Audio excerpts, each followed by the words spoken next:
Hola a todos, yo soy Andrea Méndez Nava de la Universidad UCMA, voy en séptimo cuatrimestre y les voy a hablar sobre la materia de emergencias médicas odontológicas y todo lo que abarca en estos parciales que hemos visto.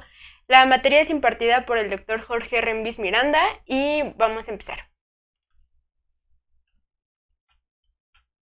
Bueno, como introducción sabemos que en el campo de la odontología, las emergencias médicas odontológicas, esto nos prepara para ante cualquier situación y podamos prevenir en una circunstancia que se nos presente que tengamos que derivar tanto a una urgencia como a una emergencia.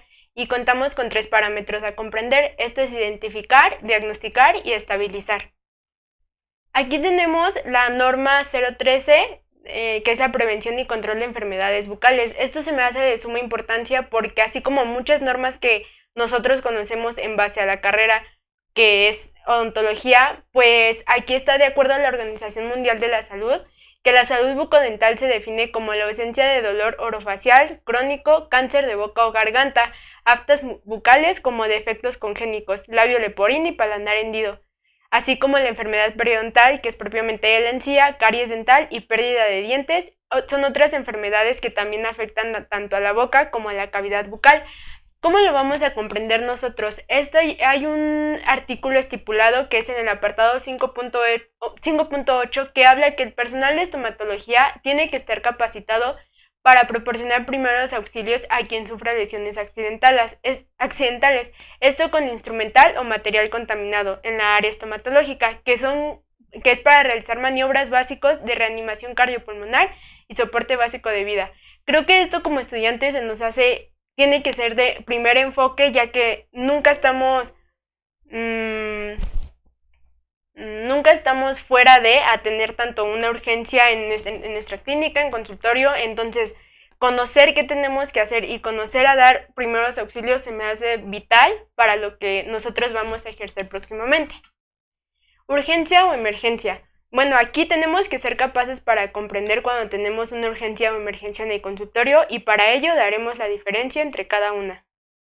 ¿Qué es urgencia? La urgencia requiere asistencia médica en el corto plazo, pero no está en riesgo la vida del paciente. La emergencia implica que deben tomarse acciones y decisiones inmediatas, ya que estas situaciones son las que están puestas en juego la vida del paciente. Así como una urgencia puede que nuestro paciente lo veamos mal en cierto lapso de tiempo, pero podemos derivarnos rápido a llevarlo a servicio médico y esperar para que comprendamos los signos vitales y cómo está nuestro paciente. Tanto la emergencia, aquí ya tenemos que tener nuestra acción inmediata, que en este caso en clínica nosotros tenemos que derivarnos luego a nuestro doctor que está encargado de nosotros para saber qué es lo que vamos a hacer con nuestro paciente en base a lo que se haya presentado. Aquí tenemos a lo que es ABDI, que es el estado mental. Esto permite tener una idea rápida de cómo se encuentra nuestro paciente neurológicamente. Entonces está con las siguientes siglas. A, alerta, que aquí nuestro paciente abre los ojos de forma espontánea. V, verbal, que el paciente responde a los estímulos verbales al abrir los ojos, que es cuando nuestro paciente nos está diciendo que se encuentra bien y nosotros vemos tanto a los estímulos el abrir y cerrar de ojos. D, el dolor, el paciente responde a estímulos dolorosos al abrir los ojos. Y inconsciente, el paciente no responde a estímulos externos y aquí es cuando nos derivamos a cada una de tanto urgencia o emergencia. Aquí tenemos la importancia de los signos vitales. Esto lo quise recalcar porque tenemos que entender que cada paciente y cada persona es diferente, tanto desde recién nacidos hasta adultos. Entonces, aquí tenemos que recién nacidos de 100 a 160 latidos por minuto, niños de 1 a 10 años de 70 a 120 latidos por minuto, niños de más de 10 años que adultos aproximadamente son de 60 a 100 latidos por minuto, y aquí también englobamos los atletas bien entrenados, ya que igual en nuestro consultorio podemos llegar a atender a alguna persona que sea atleta, tenga una buena condición física y no nos tenemos que preocupar si su frecuencia cardíaca empieza de los 40 a 60 latidos. La frecuencia respiratoria, recién nacidos de 30 a 80, niños de 2 a 4 años de 20 a 80 por minuto, niños de 6 a 8 años de 20 a 25 por minuto y adultos de 15 a 20 por minuto. Aquí tenemos nuestra presión sanguínea, la óptima tenemos tanto sistólica y diastólica, de 120 a 80, niños de 1 a 10 años de 120 a 129, diastólica de 80 a 84. Niños de más de 10 años abarcando adultos, 130 a 139, diastólica de 85 a 89. Es importante también conocer de la hipertensión arterial, ya que está por grados. Tenemos 3 grados. Grado 1 de 140 a 159, diastólica de 90 a 99. Grado 2, 160 a 179, diastólica 100 a 109. Y grado 3 de 180 a 110. Y también tenemos nuestra hipertensión sistólica aislada, que es de 140 a 90. Aquí tenemos los tipos de urgencia. Abarcamos 3: subjetiva, objetiva y vital. La subjetiva, esto es desde la perspectiva de la persona que solicita ayuda. Nosotros podemos ver a un lado que nuestro paciente está poniendo mal, el paciente que está siendo atendido en otra unidad únicamente alza la mano y pide ayuda con cualquier persona de, oigan, está mal esta persona. Esa es desde la perspectiva de la persona que solicitó. La objetiva, esta compromete a la salud o a la vida del paciente desde la perspectiva del personal sanitario. Aquí ya abarca al propio médico. Y la urgencia vital, que es una emergencia, falta o compromisos de las funciones vitales respiratorias, circulatorias o cerebrales. Aquí existe el riesgo de fallecimiento si es que no se trata de inmediato. Tenemos nuestro sistema de triaje. Este establecerá la prioridad asistencial de acuerdo con el nivel de la gravedad del paciente. Aquí tenemos 3 puntos a tratar. Aquí tenemos que identificar rápidamente a los pacientes que amenazan su vida. Tenemos que disminuir la congestión en el área de urgencias y optimizar recursos asistenciales. Aquí determinaremos el área y nivel de atención más apropiada para los pacientes que acudan a urgencias y a consultas. Aquí es donde tenemos que hacer más ergonómico todo nuestro espacio para podernos derivar propiamente entre cada paciente. Y aquí explico mediante el cuadro que es el triaje de Manchester. Aquí tenemos 5 niveles de riesgo vital inmediato, muy urgente, urgente, normal y no urgente, que están propiamente por cada tarjetero, que es rojo, naranja, amarillo, verde y azul. Sabemos que rojo es un riesgo vital, que es la atención de forma inmediata. Naranja es muy urgente, de 10 a 15 minutos. Urgente es el amarillo, 60 minutos aproximadamente. Normal, puede esperar a 2 horas. No urgente, hasta 4 horas. Este es el método para la clasificación de los pacientes. Aquí priorizamos tanto la gravedad y la urgencia de los casos, teniendo en cuenta que ninguna enfermedad se minimiza ante la situación. Y así nos dirigimos a los componentes de una evaluación clínica. ¿Cuáles son los componentes? Bueno, empezamos con la evaluación de escena. Aquí se deriva 2 parámetros: evaluación primaria y la impresión general. Después tenemos la naturaleza de la enfermedad, número de pacientes y los recursos adicionales que tenemos ante la solución de esto. Nuestra evaluación inicial. Aquí tenemos que estar nosotros preparados para saber intervenir en un tratamiento o cambiar de alguna u otra forma nuestro pensamiento de forma rápida, porque aquí podemos encontrar varios escenarios. Así es como tenemos que entender que no todo va a ser lineal. Esto es como un gran campo en lo que tenemos que saber sobre lo que hacer y no entender que todos los pacientes son iguales. Así que nuestra información central, está equivocada, la queja real del paciente puede ser diferente a lo que uno sospechaba. Tenemos el paciente inestable. Requiere de intervención inmediata y el plan de manejo es mucho más rápido. Aquí es cuando nuestra cabeza nuestros pensamientos están viables para derivarnos entre cualquier situación. La clasificación del paciente va por el grado de estabilidad, es lo que comentamos con la clasificación de triaje de Manchester, y podrá manejar de inmediato las situaciones. Si hay una situación como riesgo inmediato, bueno, aquí vamos a manejar el inicio del proceso de la evaluación, una evaluación dirigida en identificar y así eliminar las amenazas inmediatas para la vida. Esto para dar un buen abordaje a un diagnóstico de campo, y de aquí nos vamos a conocer su etiología. Aquí tenemos algo muy importante que comprender, tanto cuando un paciente es médico y un paciente es traumatológico. Es lo que quiero dar a entender, que nunca se minimiza al paciente que tengamos, sea por algo muy mínimo a lo que se presente, pero tenemos que entender una diferencia entre ellos. Un paciente médico, él tiene signos observables, y el traumatológico, aquí nosotros tenemos que, nosotros, tanto me refiero al personal capacitado, tiene que inspeccionar y palpar para encontrar una clave de la lesión. El paciente médico no tiene evidencia tan certera. En el traumatológico esta es una evaluación más detallada, tanto se puede encontrar en la cavidad o en sistema corporal y se presentan antecedentes médicos. Y el paciente médico nos refiere más ante las molestias que él llega, o sea, las molestias que él presenta al llegar y sus signos son más presentes. En los signos físicos, aquí vemos la gravedad del padecimiento ya que podemos verlo clínicamente, y las quejas que el paciente refiere como una exploración física, esto es en traumatológico. Así esto nos da un resultado a desarrollar un buen diagnóstico de campo y tener un plan de atención de urgencia. Tenemos nuestra evaluación primaria. De aquí tenemos que entender que es un punto muy importante para abarcar tanto de lo que viene evaluación primaria, tanto lo último que es nuestro estado de choque. La evaluación primaria es rápida y precisa evaluación. Esta nos permitirá determinar y priorizar las necesidades del paciente en pocos segundos. Aquí tenemos lo que abarcamos desde un principio, la impresión general. Aquí el servicio de médicas de urgencia va a evaluar si es caracterizado como emergencia o urgencia. Evaluaremos el estado mental, se va a evaluar la vía aérea, la respiración, la circulación, y aquí establecemos la prioridad del paciente, que esto es para comprender cómo nos vamos a manejar en esta situación.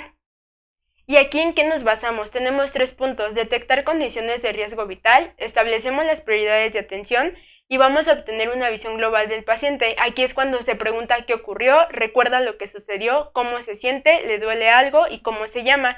Y aquí nosotros vamos a abarcar todo esto con jerarquía, organización. Una aplicación sencilla va a ser rápida y eficiente para poder cubrir todos los parámetros hablados. Y aquí nos evaluamos tanto al ABCD del trauma, que es abrir vía aérea, buena ventilación, circulación, déficit neurológico y una escena. En los pacientes conscientes evaluamos hasta ABC, abrir vía aérea, buena ventilación y circulación.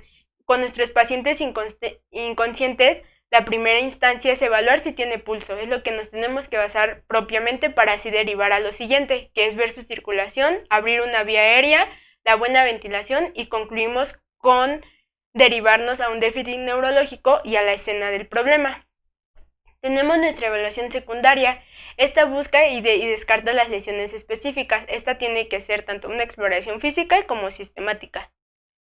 ¿Qué esperamos mediante la evaluación secundaria? Bueno, esperamos descartar lesiones específicas, obtener más información sobre lo que está sucediendo, ver la condición del paciente estable, saber de alergias, de medicamentos que él ha estado tomando para saber qué es lo que vamos a administrar, antecedentes médicos y quirúrgicos, eventos que precedieron en el accidente. Aquí es de suma importancia porque es cuando llegan a entrar los propios testigos y sabemos todo lo que se fue presentando para que el paciente llegara a esa situación. Aquí tenemos las siguientes siglas, que se llama SAMPLE: S, signos, alergias; M, medicamentos; P, padecimientos previos; L, que es lunch, pero es la última ingesta de alimentos; E, eventos previos. De aquí, de tener todos estos parámetros, nos derivamos a la semiología del dolor, que es OPQ-RST. O, cuando empezó; P, la pulsación, que es lo que calma el dolor de lo que el paciente nos comenta, que es quality, calidad; R, donde radia el dolor que el paciente refiere; S, la severidad, qué tanto duele. Aquí nos podemos manejar de una tabla del 1 al 10 y el paciente nos puede comentar. Y T es cuando empezó el dolor. Aquí tenemos componentes de la evaluación médica. Es una evaluación inicial de la escena. Aquí identificamos los riesgos de la vida. La evaluación es un proceso dinámico. Esto es lo que tenemos que comprender. Va a ser dinámico porque vamos a encontrarnos con muchos factores a tratar. Nunca vamos a encontrar que sea lineal. La evaluación primaria, la evaluación secundaria, y aquí vamos a reevaluar. Esto se tiene que hacer ante cada paso que hagamos. Tenemos que regresar a la reevaluación para aquí vigilar y manejar de forma eficiente los trastornos, que esto va a poner en riesgo la vida. Ahora tenemos nuestro pensamiento crítico. Aquí abarca la toma de decisiones. ¿Qué quiero decir con esto? Esto se trata de aplicar el pensamiento crítico. Por lo general es cuando tratamos de resolver un problema. ¿Y cuál es el mecanismo de este? Pues el pensamiento crítico busca resolver un problema, para de ello tener un diagnóstico de campo y así un tratamiento apropiado para nuestro paciente. Tenemos un proceso que es la toma de decisiones, buscar causas posibles, las causas potenciales más allá de eso, tomar una decisión, que aquí se puede ser tanto un tratamiento previo para así llevarnos a un análisis de riesgo-beneficio. Nuestra toma de decisiones. Vamos a empezar con la idoneidad de la respiración. Aquí tratamos las amenazas de la evaluación primaria, todo lo que abarcamos, tanto el ABC del trauma y todo lo que englosa. Tenemos las pruebas diagnósticas. así como las decisiones y prioridades de transporte, y tenemos el tratamiento en base a la evaluación. Aquí es cuando nosotros vamos a conocer las fisiopatologías del problema. Esto va a estar basado en una evaluación completa, que es primaria, conocimientos fisiopatológicos. Tenemos aquí el abordaje basado en queja, tanto la respiración y el estado mental del paciente. En el abordaje vamos a tener posibilidades, en el abordaje se tendrán posibilidades y probabilidades, que esto nos va a llevar a un diagnóstico de campo, y aquí nuestro paramédico asigna las ciertas alteraciones, las evaluaciones diagnósticas apropiadas y la probabilidad de obtener una información significativa, que tenerla nos va a ser como nuestro plus para saber a lo que nosotros nos vamos tanto a tratar y a diagnosticar. Tenemos nuestros métodos de pensamiento. Esto es muy importante de recordar, ya que vamos a entender cómo es lo que se está tratando en cada paso de la situación. Tenemos al descartar el peor caso posible. Aquí es importante en la evaluación primaria porque son los trastornos menos complicados y se hace un diagnóstico diferencial de la situación. Está a favor porque el personal no pasa por alto ningún trastorno grave. En contra, porque esto puede ser como que no realiza pruebas para causas menores y el uso de recursos es excesivo. Pueden llenarte de todo como paciente cuando no era tan necesario y eso se pudo haber ocupado con otro paciente. El agotamiento, este es el típico chicle y pega, es como si aquí voy a dar con este tratamiento, pues a ver si sí es ese. Entonces tenemos que encontrar la razón en realidad.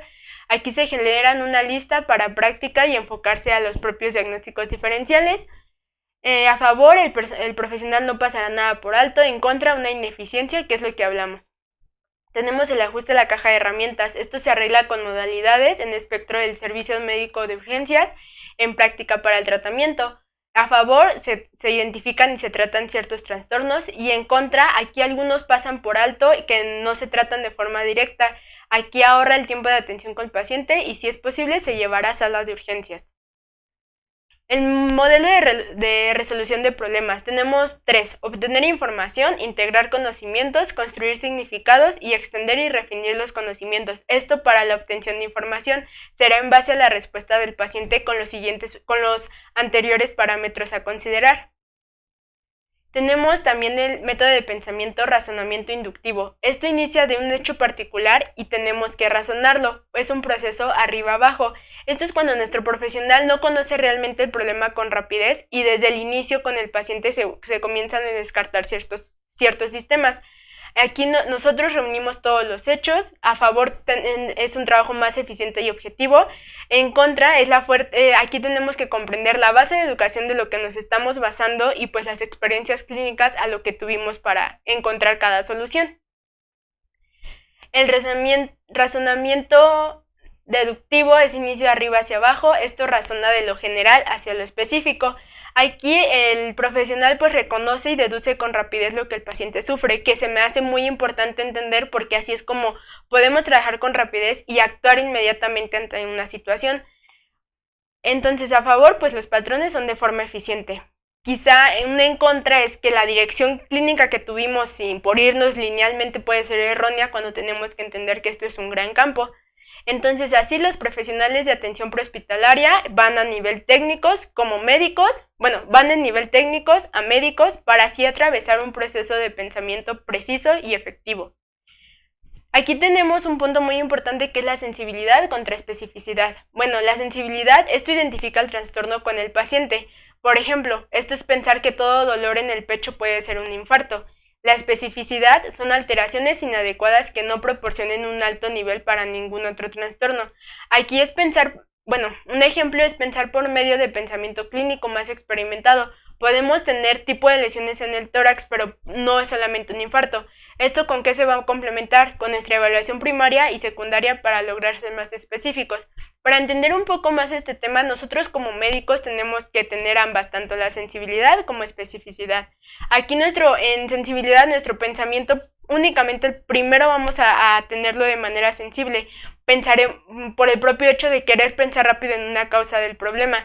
Después nos vamos a derivar al específico para abrir mucho nuestro campo y saber las posibilidades que el paciente presenta. Aquí podemos entender que llega un paciente a nuestro consultorio y comenta que le duele la mandíbula del lado derecho. Nuestro paciente tiene 18 años. Nosotros, por nuestro pensamiento sensible, podemos decir terceros molares, muela del juicio. Pero después nuestro pensamiento será más específico, tanto a la recolección clínica, tanto ver en boca intraoral, tanto mandar estudios, y aquí ya nos vamos a pensar en la etiología del dolor, que puede ser caries, infección o una patología. Así es como nos podemos derivar tanto desde un pensamiento sensible de que llega a nuestro paciente, tanto a una propia especificidad. Tenemos nuestros 5 niveles de pericia. Estos son muy importantes, ya que aquí es donde vamos a saber cómo vamos a actuar ante la situación. Tenemos desde novato, que es, se podría decir que en este punto de nuestra carrera nosotros estamos ahí porque no tenemos una experiencia en una situación de atención al paciente. Aquí aprendimos tanto referencias contextuales y nosotros somos manifestados por elección de reglas, que es aquí por lo que tenemos que avanzar paso por paso en clínicas.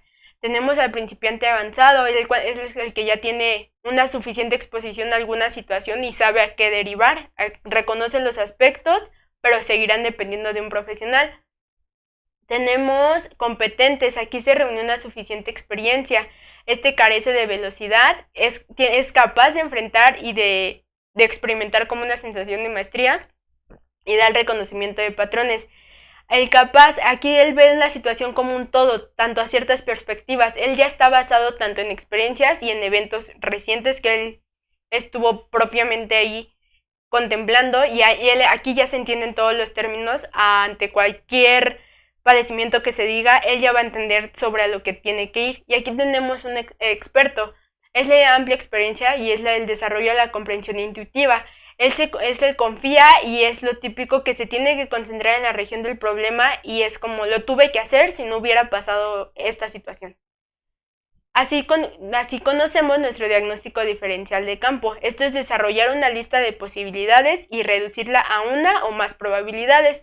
Es nuestra piedra angular del tratamiento exitoso de cualquier paciente médico. O sea, este es nuestro fuerte para comprender sobre todo lo que vamos a derivar. Este es un proceso que va a desarrollar aquellas posibilidades, las va a afinar hasta tener las probabilidades, englobando lo siguiente. Se adquirió información, integrar el conocimiento, vamos a organizar y construir el significado del conocimiento, almacenar el conocimiento, y con esto tendremos tanto extender y refinar su base existente del problema. Así vamos a comprender que el pensamiento crítico y la toma de decisiones bien fundamentadas son la característica distintiva de un médico prehospitalario competente. ¿Por qué? Porque el médico va a identificar y tratar primero las amenazas para la vida. Así va a ser su base en los conocimientos de anatomía, fisiología y la fisiopatología para el proceso de toma de decisiones. Tenemos a la vía aérea difícil. Aquí es importante porque es donde vamos a empezar a ya entrar un poco más físicamente con nuestro paciente y sabemos que la vía aérea es el portal de entrada para el oxígeno del cuerpo humano. La fisiología respiratoria es la principal función de la respiración, pues sabemos que aquí proporciona oxígeno para el metabolismo celular y elimina el dióxido de carbono. Esto es producido por los procesos metabólicos del cuerpo. Aquí es cuando tenemos la relación del dióxido de carbono y nuestro equilibrio ácido-base. Así hace que nuestros pulmones proporcionen una respuesta fisiológica más rápida al pH del cuerpo. ¿Y de dónde proviene el oxígeno? Pues este es el ambiente externo y es llevado a los pulmones durante una fase inspiratoria. Así, la pared torácica se expande a medida que los músculos intercostales y del cuello se contraen y el diafragma se aplana, y vamos a tener como el resultado de que crea una presión negativa, que es un vacío, dentro de los pulmones, y vamos a obtener el oxígeno y otros gases del ambiente a través de la tráquea. ¿Cómo vamos a establecer una vía aérea? La primera prioridad de la reanimación. Sin ella todos los demás tratamientos serían inútiles. Y aquí es cuando estamos en un ambiente extrahospitalario. Aquí son consideradas las vías aéreas porque es la importancia de saber cuándo intubar y qué hacer en caso de encontrar una vía aérea que represente un reto técnico que no siempre se aprecia. Aquí es donde otra vez nuestra mente se deriva a muchísimas causas posibles. La anatomía y fisiología, aquí tenemos la anatomía de la vía aérea superior, que se va a tratar de manera concisa y clara, porque sabemos que comienza al inicio de la nariz y la boca, termina en la tráquea, que al final da a la laringe. El aire entra a través de la nariz y la boca, y el aire se entibia, se humedece y filtra antes de pasar a una cavidad mayor, que es la faringe. Sabemos que en la parte posterior de la nariz se encuentra nasofaringe, la orofaringe es la gran cavidad posterior de la boca. La faringe, este representa el inicio común de los sistemas respiratorios y digestivos. Y la faringe se divide en dos canales, el esófago, que es el que conduce al tubo digestivo, y la tráquea es la que conduce a los pulmones. Así, conocemos sobre la lengua. Este tiene una estructura muscular de mayor tamaño, que es la que ocupa nuestra cavidad oral. Su fuente más frecuente es la obstrucción de la vía aérea y un obstáculo para la intubación simple. Esto es lo que quería dar a entender, como sobre cuándo vamos a tener la capacidad o comprender de cuándo es que vamos a intubar y qué hacer en dado caso que esto se presente para nosotros. Los pacientes con nivel de conciencia alterado, en ellos tiene una importancia unión muscular a la mandíbula o maxilar. Aquí se entiende porque el movimiento de la mandíbula, que es la elevación de la barbilla, mueve la lengua hacia adelante y a menudo alivia la obstrucción de la vía aérea. La base de la lengua está unida a la epiglotis por ligamentos, por lo que al empujar las porciones profundas de la lengua también se eleva la epiglotis. ¿Cómo vamos a definir que un paciente necesita la protección de la vía aérea? Clínicamente sabemos que es difícil de determinar si los mecanismos de protección se permanecen intactos. Entonces, la prueba de reflejo nauseoso no es un indicador confiable, ya que se debe de asumir que cualquier paciente que requiera de asistencia continua para mantener una vía aérea permeable, esto requiere un manejo muy agresivo en la vía aérea. El reflejo separado, produce de forma independiente una elevación intracraneal de los intentos de intubación. Nuestro efecto riesgoso, pues es particularmente dañino si no se toma en cuenta el flujo de la sangre al cerebro. Esto va a ser determinado en la diferencia entre la presión arterial y la presión intracraneal. En una indicación para la vía aérea, pues vamos a saber que el motivo más frecuente es por la incapacidad de mantener la permeabilidad. Por lo general es como el resultado de un nivel de conciencia deprimido. ¿Esto en qué ocurre? Pues en pacientes con intoxicación de drogas, fármacos, lesión cefálica o evento vascular, convulsiones. Con pacientes con trastorno mental, aquí se evalúa cerca para determinar la capacidad que tiene de mantener la vía aérea. Los pacientes con hipoxia o insuficiencia, pues, por ejemplo, es el paro cardiorrespiratorio. Así, cualquier paciente que se presente con un trastorno médico puede resultar a la larga un compromiso en la vía aérea y se debe recibir atención antes de que se desarrolle un compromiso real. Por eso es importante ver todos los signos y síntomas que nuestro paciente nos pueda llegar a referir. La manipulación de la vía aérea, pues durante la intubación libera, que es catecolaminas sintéticas, que es la adrenalina y noradrenalina. Así tenemos el resultado de la elevación de la presión arterial y la frecuencia cardíaca durante el proceso de la intubación. Y así tenemos a nuestra vía aérea inferior. Inicia desde el punto en que la laringe se ramifica con los bronquios, como lo podemos ver, de derecho a izquierdo, conocido como carina. En el bronquio derecho es el material extraño aspirado, que son las probabilidades de entrar al pulmón derecho. Por tal motivo, un tubo endotraqueal, si avanza demasiado rápido, se suele reposar en el bronquio principal. Aquí son los métodos alternativos de intubación, que son lo que se quisieron tratar de manera concisa, que es intubación nasotraqueal, digital, intubación con estilete luminoso. Aquí enfoco tanto su abordaje, para qué está indicado y los materiales. Así vamos a comprender lo siguiente. Tenemos que asegurarnos que una oxigenación adecuada y una ventilación apropiada es nuestra primera prioridad. Esto se debe de considerar en cualquier paciente ante una alteración médica. Así, los métodos disponibles y ya algunos mencionados que fue en esta tabla se ocupan para asegurar una vía aérea. Esto va a incluir maniobras manuales de las vías auxiliares, así como las vías aéreas o intubación endotraqueal. Así, vamos a comprender al choque y los estados de perfusión. ¿Qué es la hiperfusión? Tenemos que comprender que la hiperfusión es el suministro inadecuado de oxígeno y otros nutrientes en el cuerpo. Esta es la eliminación insuficiente de los productos de desecho. Entonces, así nos derivamos a los siguientes tres conceptos. ¿Qué es perfusión? Este es el suministro de oxígeno y otros nutrientes a los tejidos corporales. Esto es nuestro vital para prácticamente hacia todos nuestros órganos. La hipoperfusión es cuando se tiene un estado de perfusión inadecuado. Es cuando no tenemos bien el suministro de oxígeno a nuestros tejidos. Y el choque, La hiperfusión sistemática es un suministro inadecuado de oxígeno y otros tejidos nutrientes al cuerpo. ¿Esto en qué va a resultar? En la isquemia, hipoxemia y el metabolismo celular deficiente. Entonces aquí se engloba un resultado de un problema, porque con los pulmones, corazón y vasos sanguíneos, la sangre o el sistema nervioso, pues nuestros propios sistemas y órganos que desempeñan una función clave en la perfusión, que es todo lo que va para arriba en nuestro cuerpo, porque sabemos que esto es nuestro suministro de oxígeno. Así, el choque resultará en el trastorno del uso o el acceso al oxígeno, a glucosa y sustratos necesarios para el metabolismo. ¿Qué va a suceder cuando hay una hipoperfusión? Pues el cuerpo va a tratar de compensar, que aquí son las acciones de los mecanismos compensatorios, resultan signos y síntomas observables.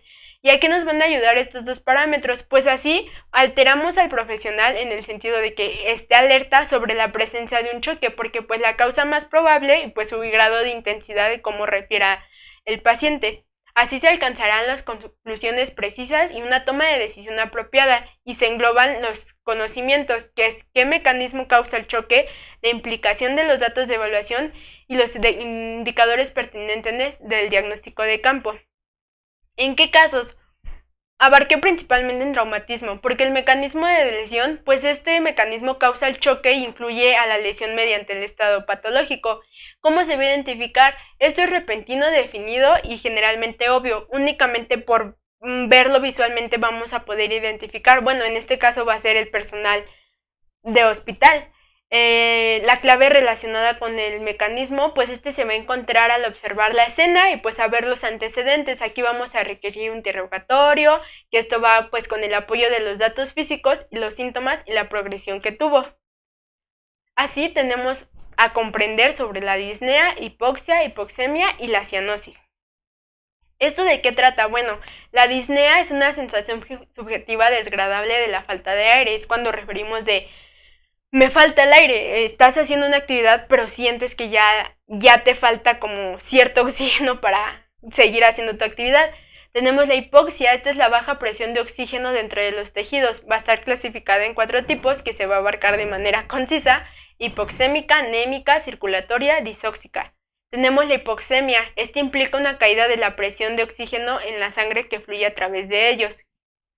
Tenemos la cianosis, esta se puede ser central o arterial, que es la caída de la presión de oxígeno en la sangre arterial, y periférica es el incremento del consumo de oxígeno a nivel capilar. Esto quiere decir cuando los dedos se ponen morados o cuando uno aprieta la uña y quita y no regresa nuevamente el flujo sanguíneo, pues ahí puede haber una alteración. Bueno, aquí tenemos su fisiopatología y la disnea no permanente. Pues la fisiopatología se produce cuando la demanda de ventilación es desproporcionada en relación con la capacidad de respuesta del paciente a dicha demanda. Como consecuencia, ¿qué tenemos? Pues la respiración es difícil, incómoda o forzada. Nos cuesta mucho poder hacer nuestra actividad por este tipo de situación. Las causas pues puede ser enfermedad obstructiva pulmonar, enfermedad pulmonar intersticial, trastornos de la circulación o neurosis de ansiedad. Y nuestra disnea no permanente se clasifica en 4 grados, grado 1, 2, 3 y 4, que aquí es como un ejemplificar sobre lo que se está con la fisiopatología a entender. Pues el grado 1 es cuando aparece ante esfuerzos grandes como correr, subir varios pisos de escaleras. Es cuando podemos subir unas escaleras y a nosotros ya nos incomodó de que nos hace falta el aire. El grado 2 es cuando únicamente por caminar se tuvo el cansancio, la falta de aire. El grado 3, se presenta ante esfuerzos leves o mínimos como vestirse o peinarse. Y el grado 4 es la disnea en reposo. Se va a clasificar en la posición corporal en la que aparece. Tenemos la ortopnea, que el paciente tiene que permanecer sentado y es la característica de la insuficiencia cardíaca. Trepopnea, son las enfermedades cardíacas y derrames pleurales. El paciente está de cúbito lateral. Platipnea aparece en posición de pie, entonces esto mejora al paciente, mejora estando acostado. Así tenemos nuestros principios de shock. El sistema cardiovascular provee de oxígeno y sustratos metabólicos a los tejidos y remueve el dióxido de carbono y a otros productos de desechos. Así tenemos que comprender qué es shock. Sabemos que es un proceso patológico hemodinámico y metabólico. Característicamente va a ser agudo en su evolución. ¿De qué va a resultar? De una grave insuficiencia circulatoria generalizada, particularmente de la microcirculación. Esto puede ser en minutos o en horas. Esto va a ser desencadenado por alteración de mecanismos prereguladores. Tenemos unas causas de shock: vaciado cardíaco, hemorragias, traumatismos, quemaduras, inflamaciones con pérdidas de plasma, deshidrataciones, infecciones y septicemias y reacciones anafilácticas graves. Aquí recalqué estos dos, que hemorragias, infecciones y septicemias, porque es lo que nosotros se nos puede llegar a presentar en el consultorio. Así tenemos los tipos de shock: cardiogénico, que es la potencia de bombeo cardíaco insuficiente; el extracardíaco obstructivo, que en lo general previene el regreso de suficiente sangre al corazón; y el hipovolémico, esta es la cantidad insuficiente de sangre o agua corporal. El distributivo es la distribución anormal de la sangre y el regreso insuficiente de la sangre al corazón. Así plasmamos nuestras características, nuestros signos y síntomas. Así, tenemos nuestra insuficiencia circulatoria. ¿Esta en qué consiste? Pues consiste en la incapacidad del corazón o bien de los lechos vasculares, como se puede ver en la imagen, un adecuado aporte de sangre en relación a los cambiantes de demandas metabólicas periférica, o sea, de realizar una adecuada perfusión tisular. ¿Y qué es la perfusión tisular? Pues este es el paso de un fluido a través del sistema circulatorio o el sistema linfático a un órgano o un tejido. Esto normalmente se refiere al traspaso capilar de la sangre de los tejidos. Así comprendemos el estado de insuficiencias circulatorias. Tenemos paro, shock, insuficiencia cardíaca y síncope. Pues si lo manejamos en una gráfica, pues está el paro puede ser en cuestión de segundos. El shock puede presentarse en horas y es por ver los parámetros del paciente, signos y síntomas a lo que refiere. La insuficiencia cardíaca, esto puede abarcar desde años, meses, semanas o días. Es por eso que siempre tenemos que tener una alerta entre cada paciente que nosotros llegamos a atender. La síncope, pues esta sabemos que es una pérdida pasajera del conocimiento. Esto es por el movimiento paralizado del corazón, que es la falta de irrigación sanguínea al cerebro, y esta puede ser en cuestión de segundos. Entonces, esto es lo que tenemos que llegar a comprender, de que en conjunto todos estos temas son un todo, porque sabemos que puede ser en cuestión de segundos, sabemos que podemos atender a un paciente que puede tener alguna de estas anomalías, y entonces nosotros es cuando tenemos que entrar a conocer y hacer una buena historia clínica. Aquí se concluye lo siguiente: pues el choque es el resultado final de una variedad de procesos patológicos. Muchos tipos de choques se pueden llegar a prevenir. Esto es cuando el profesional de atención sabe aprender a sospechar el choque es posible. Aquí se realiza una evaluación detallada y para reconocer el estado de choque en el que se encuentra el paciente, vamos a elegir el tratamiento más apropiado en el momento apropiado para un mejor resultado posible. ¿Y cómo alcanzaremos este objetivo? Pues como profesional sabemos que tenemos que entender la anatomía, fisiología y fisiopatología, para así mismo reconocer qué sistemas u órganos están involucrados, para saber entender las causas tratables de inmediato. Entonces, tenemos que comprender que esto viene tanto desde una evaluación primaria hasta un diagnóstico de campo, porque esto nos va a dar la visión en todo, y comprender que un pensamiento crítico no va a ser lineal en el campo tanto de emergencias médicas y tanto entender lo que es en nuestra carrera, que es odontología. Así concluyo con lo siguiente y gracias por su atención.